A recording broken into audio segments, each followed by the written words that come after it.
Hey there, welcome back to the channel. Today I'm going to show you how to use the color page in Davinci Resolve 18. If you're new to the software, the color page can seem a bit intimidating, but don't worry, we're going to break it down step by step. And if you stick around to the end, I will give you some extra tips that will help you save some time on your projects. Find the color page, go down here to where it says color, right there, and then press on it, and then you're on. So first we are going to look at the top, so these bits all up here first. We're going to start off on this side, so we're going to look at LUTs, media pool and clips first. Click this to move it away, then you can make your screen bigger. But next bit we're going to look at here is the clips. If you press on it, the bits that were there have now disappeared, and then if you press it again, these clips here will show up. So we're going to look at the media pool now, so it's the same as normal, but it's just a bit smaller on this page, so you can have access to your bins if you've made any, and your clips, and that's that really. It's not really much else. The next bit we are going to look at is LUTs, so right up here, if you press on it, all of this bit comes up, and if, let's say you want this one, drag, and then you can add it to your video. So it's like, instead of doing all of that, I've got like little templates that you can use just to add on. Okay, and then up here, you have quick export, which you can use to upload your content onto your files, or onto YouTube, or TikTok, or just wherever. Here you have the timeline, which is right here. If you press it, it will go away, but then if you press it again, it will come back. We have our notes here, which is this bit. You can move it around like that. And if you press it, it will go away. But then if you press it again, it will reappear. So here we have effects. And if you press on it, it will show up here. And you have loads of options to the library. So you have like blur options. You have FX color. You just have like loads of different ways and effects to just add to here onto your story or your clips or so on. We are going to start off looking down at the bottom left. So here you have these 4 bits here. If you move them up to, let's say, the purple bit, you can make it go purple, or if you move it, make it go a little bit green, or just kind of however you want. And then if you want to make it more black or white, you move this bit here. Move it to the left if you want it black, and then to the right if you want it to be bright white. And then to reset it all, you just press this button up here on each one, and it will just reset it individually. But if you want to do them all, I'll give an example. You just press this one like that. So the next one we are going to look is similar to this one, but it's called like high dynamic range color wheels, and it's very similar to this one, but it's like a bit more of a fancy version. So let's say you wanted this one more purple. This part here, it just kind of makes it more purple or less purple, or yeah, it's just like easier way of having more detail with it. I'm not going to make it look amazing because I'm just trying to show you how it works. You kind of make it look how you want. I kind of want it like this. You can still see some purple, a little bit, but there's not loads, so it just helps with detail.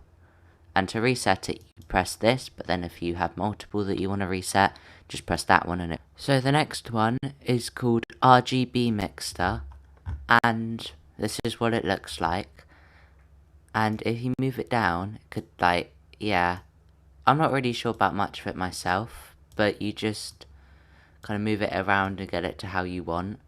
So you might want it to look a bit like that, or I don't know, just kind of depends on what kind of thing you're using. I'm using Fortnite clips, but it might be different for different kind of clip, you know.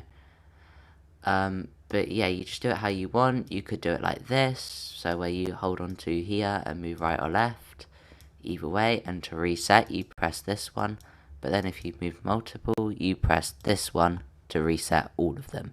Next one here is color match, and you've got all of these colors here, and you can change them like this or this or this, but I just keep it as the default. And you got your color temp, and you kind of pick what ones of these you'd like to use, or just try it out. See, I don't really use this much, so I just try it out for fun and just see what happens. Then you press match, and then it looks like this, and you can kind of redesign it how you might like, and it shows you which color matches the most to each one out of the percentage. And to reset it, you just press this one. Next bit we're going to look at is called curves. There's a lot to it, but I'll just show you the basics of it. If you press this button here, move it down or like across, it will get darker and brighter. And if you press on it, you can move it up and down, so you can make it, you might want it to be a bit brighter like that, so you can move it up, or you can move it down like that so it gets a bit darker. You can reset it by pressing that button, or that one, but that resets it all. You can move this like this, so it gets all, call it like that. You can add red to it by pressing it like that, or green, so on. You can control how much of the colour each one is, like how deep of a colour. And there's loads of different versions of it as well. So the next bit we're going to look at is called Colour Whopper Hue Saturation. I think that's the whole thing. Anyway, if you press on, let's say, this bit and move it down, or I'm going to just use the middle actually. If you move it more to the purple, it becomes more purple. If you move it more to the green or the yellow, and so on. And you don't have to use just the middle one. There are so many different features to which you can use to design to help colour like your whole page. And if you want to reset it, you just press this. But there's loads of different features you can use for it, so you can have loads at the same time if you use this pen, and then go onto the cursor, and you can move them all at once, and then reset it just by pressing that. This next tool here is called Qualifier HSL. Pretty sure that's what that's called. And anyway, the way you use it is, if you hold on to here, you can see there's a little pen which matches to that. If you hold on to left click and then move it, you can see how it's changing. Maybe not so much, but slightly. Tap on it and then you move it, and yeah, it does slightly change. It does depend on how you move it, like that. So you can see down here that it moves, and then you can see a difference there. This tool here is called Window, and there's quite a lot of ways you can use it. I'm going to show you a couple of ways. So you can press on the square here, and then this will show up, and let's say you want this bit here to be purple. You have it on, and then if you move it here, this rectangle here, or this part here, becomes purple, and you can move it in like this, or you can move one bit like that at a time, like that. You can change it, so that's one way of using it. You can change your colour to how you like it to be, so I could have it as green now. And the other way to use it is very different, but first I'm going to show you how to remove it if you want to. So you just press this button here and it goes away. Just going to reset that. Anyway, you press this, and then you can, if you tap it once, it connects like this, and then you can make your own kind of shapes. And this one is very good to use if you're going to make a certain kind of shape, or if you want it a certain way, and it can be easier than using a rectangle if you want to, let's say, have it here or something. It's depending on what you use. And then you can change it. Let's say you might want it black, like that, or you could have it so... The next tool that we're going to look at is called Tracker Window, so this bit right here. The way that you use it is, if you have one of the shapes from here, or if you make a custom made one, if you have it used, and then you go down to Tracker Window, and then press play, it will track forward. You can have like frame or the clip. It will tell you that it's just tracking forward, and this might take seconds, or it just kind of depends on how you like your frames per second or your internet or that kind of thing, because it could be that it's really glitchy and slow, or it could be so it just kind of freezes a bit, or it could be that it's just going really fast.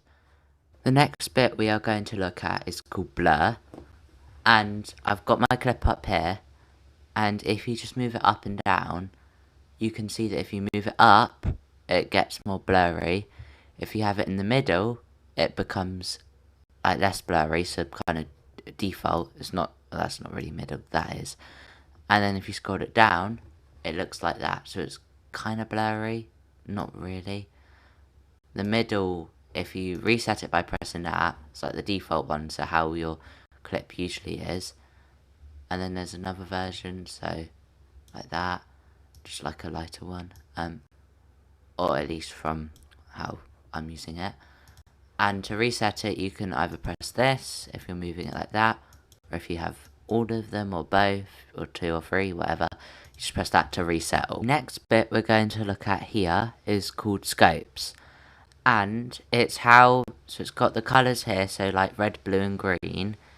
Depending on how much you have of the colours is how high it goes. So if I go more green, you can see that the green is going up and red and blue are going down. Or if I make it more bright or more darker, you can see how it moves, and it's usually good to keep it in between, it should be no higher than 1023, you should keep that as the max, and then you'll have, like, that's the highest it should be if you're gonna have decent graphics or something, or so try not to have it higher like that, try to just kind of keep it in the middle. Now, if you press this button here, it will show you more of the details of your colours. So if you move the purple one like this, it all moves and you can just see it better from different points of views. And I wouldn't use this too much, I'd just stick with the basic one, but I still think it's a useful thing to have.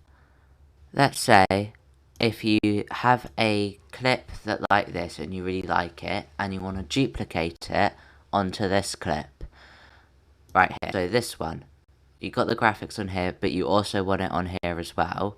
You click onto this one and then you press on your middle mouse button, it's like your scroll wheel. If you press on it, the graphics will add on to there as well, or your color correction or whatever you've added. I'm just going to call it graphics. So all the edit will go onto there. So if I wanted to go back to, if I wanted these ones, I could have it on there, and then I press it, and then it just show them those ones. And I think this is a great time saver tool. That is it. You have learned how to use the color page for beginners. These are basics. There's an awful lot more to it. If you did enjoy, like and subscribe, and I may see you in the next one. Bye!